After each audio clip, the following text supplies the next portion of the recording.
CNN Radio. En Rosario, 89.5. Bueno, muy bien, seguimos en Consentido Común. Esto es CNN Radio Rosario. Hace un ratito estábamos hablando del tema de la inseguridad.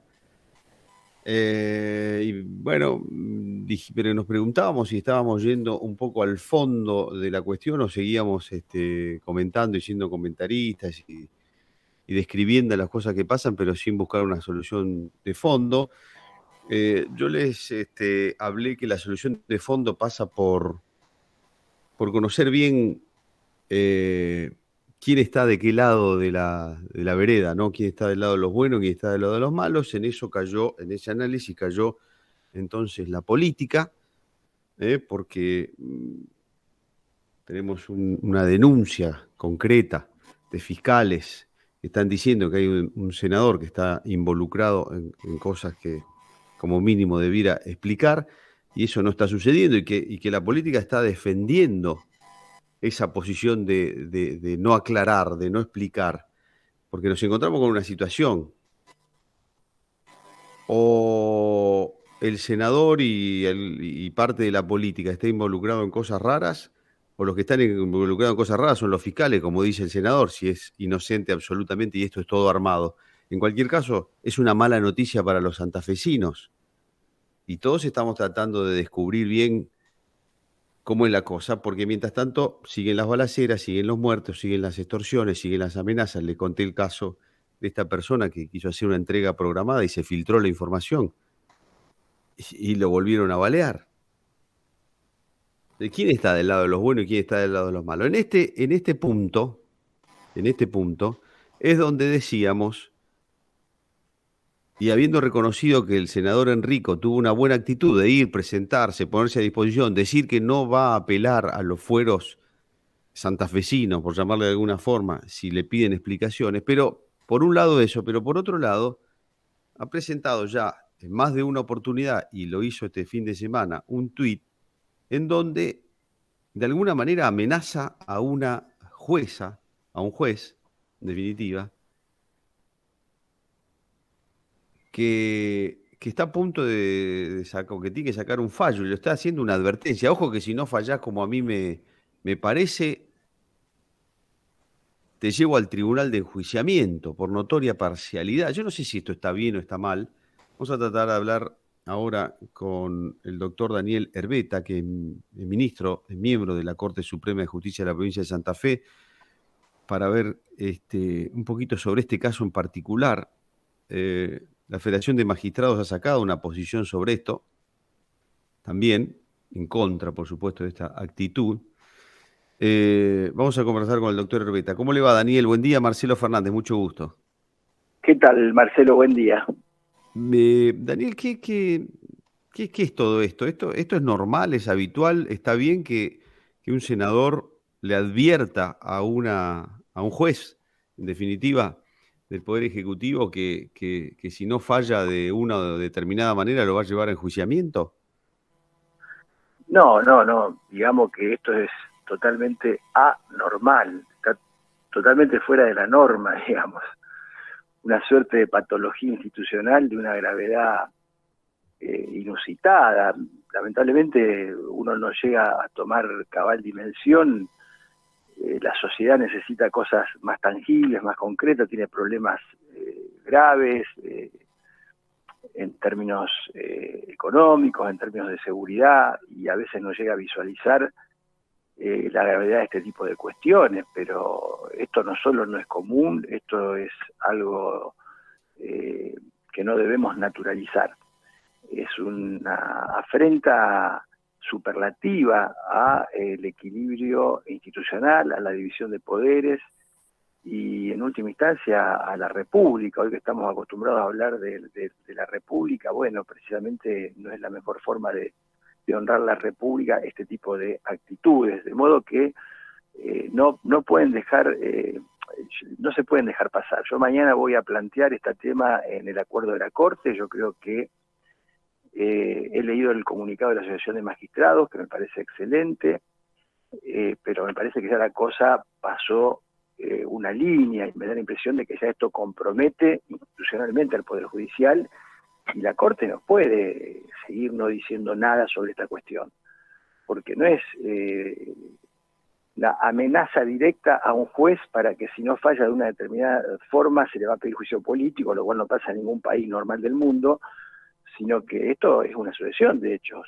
Empezamos con la legislatura criticando un fallo de la Cámara Laboral en una sesión especial, seguimos con la vicegobernadora que no es parte, representando al Senado, que no es parte, pidiendo el archivo de una causa ante una jueza, seguimos con diputados diciendo que le van a pedir el juicio político al juez Mascali porque falló en un determinado sentido, ahora advirtiendo que si no se falla en otro determinado sentido se va a pedir el juicio político. Esto es una situación de bullying institucional que no se puede permitir, Marcelo. Claro. Yo, por lo menos personalmente, me hago cargo y me hago responsable de lo que digo, y lo digo como ministro de la Corte. Es inaceptable, es una conducta inapropiada de estos legisladores. ¿Y sabe qué me preocupa? Me preocupa que los pares no digan nada. Me preocupa que la Cámara de Diputados, que la Cámara de Senadores, que el presidente de la Cámara de Diputados, la presidenta de la Cámara de Senadores, guarden silencio. Y como contrapunto, resalto la actitud del diputado Busato, resalto la actitud de Roy López Molina, que se han pronunciado de manera inmediata frente a las manifestaciones del senador Enrico, para quien también rescato la actitud que tuvo cuando dijo que iba a renunciar a los fueros, ¿no? Digamos las cosas como son.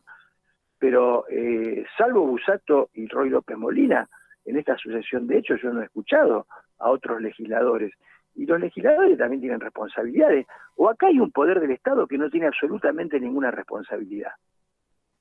Porque le voy a poner una cuestión sobre la mesa. Esto no pasa en cualquier lugar del país. Nuestros legisladores deberían estar, si se quiere, orgullosos del Poder Judicial que tienen. Nosotros tenemos un Poder Judicial que lamentablemente ha inaugurado en la historia judicial argentina las balaceras a las casas de jueces y las balaceras a los tribunales. No pasó nunca en la historia judicial argentina esto. Nunca. Sí. Y por algo será que balean a los jueces y a los tribunales. No será porque son jueces que están durmiendo la siesta o cobrando un sueldo para ir a esperar que termine el horario de trabajo. Entonces tenemos una justicia comprometida, con defectos, con miles de problemas que debemos asumir autocríticamente.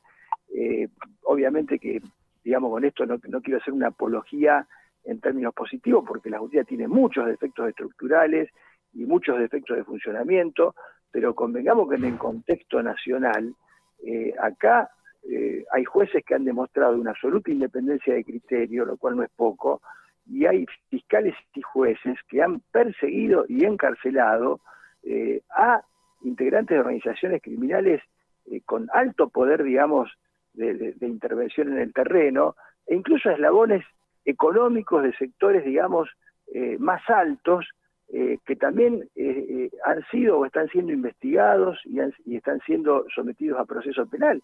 Y esto no ocurrió siempre en Santa Fe, no ocurrió antes en Santa Fe nunca. Y no ocurre habitualmente en otras justicias de otros lugares del país. Entonces, estas personas que están trabajando y poniendo en alguna medida el hombro y asumiendo estos riesgos, me parece que no merecen este destrato, pero antes que ello, no lo merece precisamente la institución, no lo merece las instituciones, no lo merece la división de poderes. Y este es el tema que me parece que tenemos que asumir y reivindicar. Por eso me parece muy inapropiada las manifestaciones del senador Enrico, que vuelvo a repetir, no son aisladas, no es un hecho puntual. Bueno, sí, en última instancia, si el senador Enrico hubiera dicho, discúlpenme, fue... No, esto se inserta en una sucesión de hechos y de episodios, en donde obviamente el Poder Judicial, que es el poder más débil, reconocido en cualquier manual, digamos, y en cualquier parte del mundo, está siendo sometido, vuelvo a repetir, a lo que yo califico como una suerte de bullying institucional, que verdaderamente no le hace bien a nadie y que esto después no sale gratis, ¿no? Porque después queremos mejorar la calidad de las instituciones, no se mejora la calidad de las instituciones de esta manera. Doctor Herbeta, yo coincido, hace unos minutos hice un comentario en donde también hablaba de en la política santafesina, dos categorías, ¿no? Los distraídos, los que no se meten, los que miran para otro lado, los que están con otras ideas, y los que de alguna manera, consciente o inconscientemente, sirven de escudo para que no se pueda avanzar y no se pueda investigar una denuncia tan grave como la que están haciendo los fiscales. Ahora, dentro de la justicia también son pocos los que hablan, Daniel. La Asociación de Magistrados sí, el caso suyo es muy concreto, muy nítido, pero poco más, ¿no? También hay distraídos dentro del Poder Judicial, da la impresión. Por eso usted va a presentar mañana en la acordada de la Corte este tema para llamar la atención, me imagino. Claro, yo voy a plantear el tema, ya he hablado con algunos de mis colegas, voy a plantear el tema en la acordada porque me da la impresión de que, obviamente mi forma de ver las cosas no necesariamente tienen que ser compartidas por todos, pero me da la impresión de que esto amerita cuanto menos algún tipo de reunión que permita en alguna medida poner las cosas en su lugar y dejar que los poderes trabajen cada uno con la independencia que obviamente marca la Constitución. Y bueno, yo particularmente me parece que cuando uno asume una función pública, mire, la política es un instrumento de transformación para mejorarle la vida a la gente, es una cosa excelsa. Lamentablemente hay políticos en el mundo, en los países que terminan en alguna medida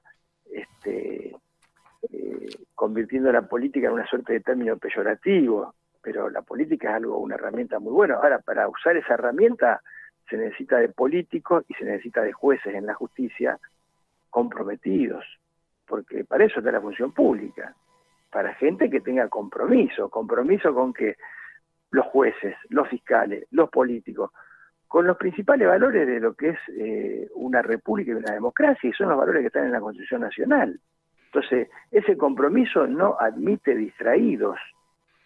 El distraído puede estar en la cancha de fútbol, el espectador, qué sé yo, que está mirando la película y miró para otro lado. Un funcionario público no puede ser distraído.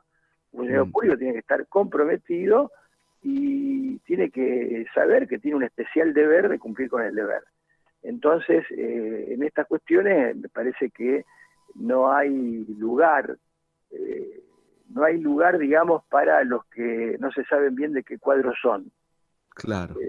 O uno se pone la camiseta de un lado, no me puedo poner la camiseta de un equipo en el primer tiempo y la del otro en el segundo tiempo, ni quedarme fuera del partido, no sé si me explico. Si me sí, por supuesto. Tengo que ir.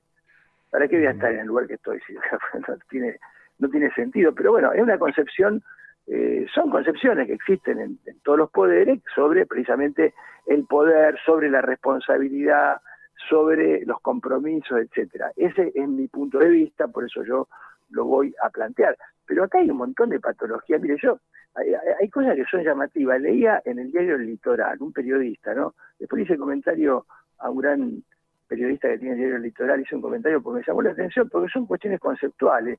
El diario decía, inédito pedido del ex ministro Saín, inédito pedido, pide que sea audiencia pública. Sí, claro. Pero ¿cómo? Sí. Es inédito que sea No, pero yo no puedo entender eso. Y hay todo un... Pero mire, lo inédito es que haya secretismo. Pero claro, inédito, pero por supuesto. Lo que es contrario a la Constitución. Acá, digamos, a Al Capone lo imputaron en una audiencia pública. ¿Qué es lo que no se entiende? Pero, Daniel, hay toda una protección mediática también, porque está dando, misma prensa está dando por descontado que puede hacerlo de manera oscura y que debería hacerlo sin la presencia del periodismo. Yo no puedo entender eso, pero la verdad no lo puedo entender. Sirve tal vez esta comunicación hasta en términos pedagógicos. O sea, los actos de gobierno de cualquiera de los tres poderes de Estado deben ser públicos, transparentes y racionales. No hay, el secretismo es de la Inquisición, es de la Edad Media. La edad media esperemos que haya terminado, ¿no? Porque decía que no terminó.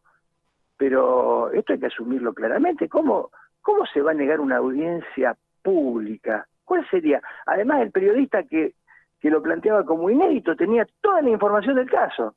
O sea, Sí. él pudo acceder a toda la información. La gente, la ciudadanía no puede acceder. Sí. ¿Cuál sería el motivo o el resguardo para impedir una audiencia pública de supuesta formulación de cargos a un ex ministro de Seguridad, actual director del organismo de investigaciones, en una comisión de acuerdo del Senado? Yo le aseguro, en términos estrictamente jurídicos, no existe ningún motivo. Al contrario, lo que es una patología y una deformación es que se pretenda que las cosas sean en secreto. Y esto vale también para la justicia, por eso uno pelea para que también la publicidad de los actos de gobierno de la justicia lleguen al fuero laboral, lleguen al fuero civil, para que haya sistema de audiencias públicas, como hay en el sistema penal.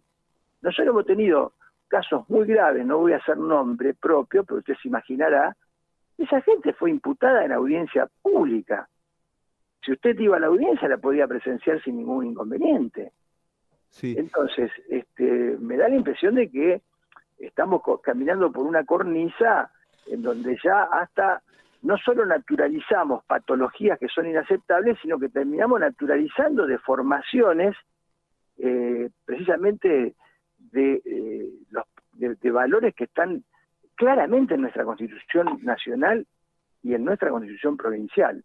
Por esto que estamos diciendo, da la impresión de que la legislatura santafesina no puede ser investigada, no puede ser ni mínimamente investigada, y además tienen la potestad de ir contra otras garantías constitucionales como la libertad de información de la gente sobre los actos públicos, sin que pase nada. Es decir, son verdaderos reyes, en definitiva, donde pueden hacer lo que quieran y no dar ninguna explicación. Es una cosa que parece insólita. Y eso tiene el beneplácito de algunos y tiene la complicidad de otros, Daniel, porque la verdad que no se genera ninguna situación de controversia ni de escándalo en la sociedad y en el establishment especialmente por este tipo de actitudes. Yo estoy sinceramente anonadado.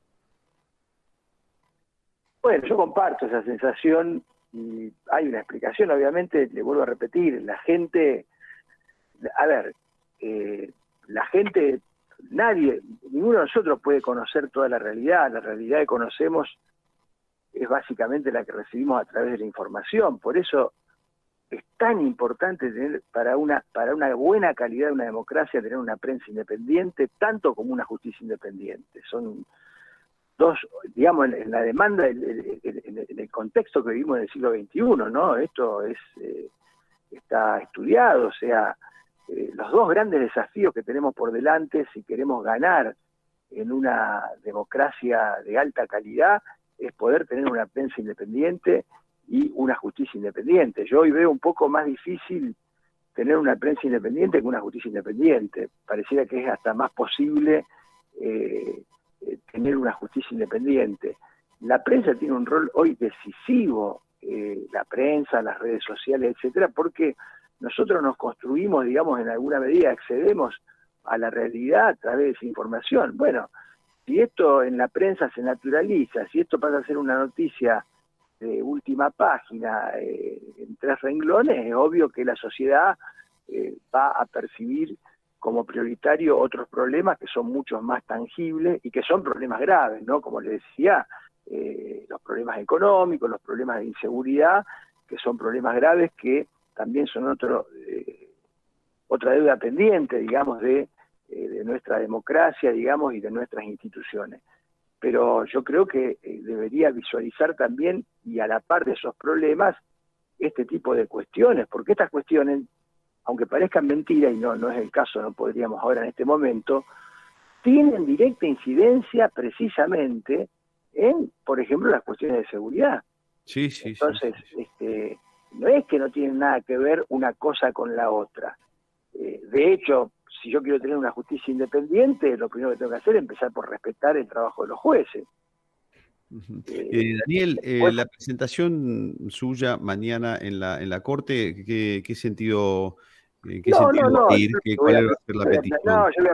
Yo voy a plantear, digamos, lo voy a hablar hoy incluso con algunos de mis colegas, lo he hablado con algunos después de este episodio de estas últimas horas o días, y no, voy a plantear simplemente la preocupación y la necesidad de que en alguna medida tratemos de plantear esta cuestión como cabeza de poder que somos, el Poder Judicial, en los mismos niveles ante el Poder Ejecutivo y el Poder Legislativo. O sea, acá es necesario llegar a algún tipo de a ver, fíjese, ¿no? De acuerdo, donde asumamos el compromiso de respetar la Constitución. Mire qué cosa tan simple, Sí, ¿no? sí. ¿Podría haber una reunión entre miembros de la Corte con miembros del Poder Legislativo en ese sentido para tratar de conversar sobre este tema? Me parece que pero claro, me parece que estas cosas hay que, a ver, hay que aclararlas, hay que explicarlas y hay que conversarlas sin ninguna duda. Los poderes también tienen, yo he leído, miren, fíjese cualquiera de los discursos de inauguración del año judicial de otros presidentes de la Corte que no he sido yo, han planteado siempre la necesidad del diálogo interinstitucional como una forma de política, digamos, pública, de política de mejoramiento de las políticas públicas. Pero esto es algo totalmente natural y normal en términos institucionales, ¿no? Entonces, me parece que amerita la situación este tipo de planteo, y veremos mañana qué resolvemos o qué resuelve la Corte. Pero caso contrario, yo lo único que podría, no sé, sinceramente, ¿no? Me queda para mí una recomendación, qué sé yo, volvamos a los clásicos, qué sé yo, habrá que volver a leer a Voltaire, a Montesquieu. A lo mejor hay legisladores que no han podido tener acceso a ese tipo de textos, ¿no? Estamos hablando de algunos años atrás, pero si leen esos textos van a encontrar rápidamente la respuesta a estos problemas. Sí. Ahora, me parece que la cuestión exige que podamos darnos un marco de conversación en términos institucionales para tratar de que estas cosas se encarrilen y no terminen. Porque yo le digo algo, Marcelo, usted póngase en el lugar del juez que tiene que resolver este asunto. Un juez de primera instancia. Y bueno, se siente apretado. No todos tienen la misma personalidad, el mismo temple, la gente sabe que tiene un trabajo, tiene estabilidad. O sea, póngase en el lugar de ese juez. ¿Usted qué le parece? Un senador le dice, mire, si usted no falla de esta manera, yo voy a instar el juicio político. Sí. Antes de que tenga que tratar el caso. Y da la impresión de que es en términos de calle, es una apretada, ¿no? De alguna manera lo condiciona, me parece. O bueno, podría condicionar. Mañana, ahora ya la decisión de ese juez ya queda en alguna medida, si se quiere, depende de cómo falle, vendrán todas las especulaciones posteriores. Sí. Entonces, no hay que, digamos, a ver, están todos los canales. Supóngase que el juez falla a favor de Saín, tienen la posibilidad de llegar a la Corte, pasar por una Cámara. Supóngase que falle en contra de Saín, bueno, tiene la posibilidad Saín de están los canales institucionales previstos y habrá que esperar, y después uno podrá criticar los fallos, porque los fallos los de la Corte, los de cualquier juez son criticables desde un lado, desde el otro, según el resultado que fuere, desde ya que nosotros aceptamos y debemos asumir la crítica, pero los canales institucionales están. Lo que yo no puedo es abortar de inicio la actividad de un poder del Estado como es el Poder Judicial. No puede decirle, no, mire, escúcheme, esto se corta acá, porque si no... Sí. Daniel, siempre muy interesante, muy útil además conversar con usted. Le agradezco mucho el tiempo. No, al contrario, Marcelo, un abrazo enorme. Abrazo, adiós, hasta luego. Conversábamos con el doctor Daniel Herbeta, es miembro de la Corte Suprema de Justicia de la provincia de Santa Fe, y ahí están sus puntos de vista siempre muy interesantes. Ha dejado mucho para pensar el doctor Herbeta.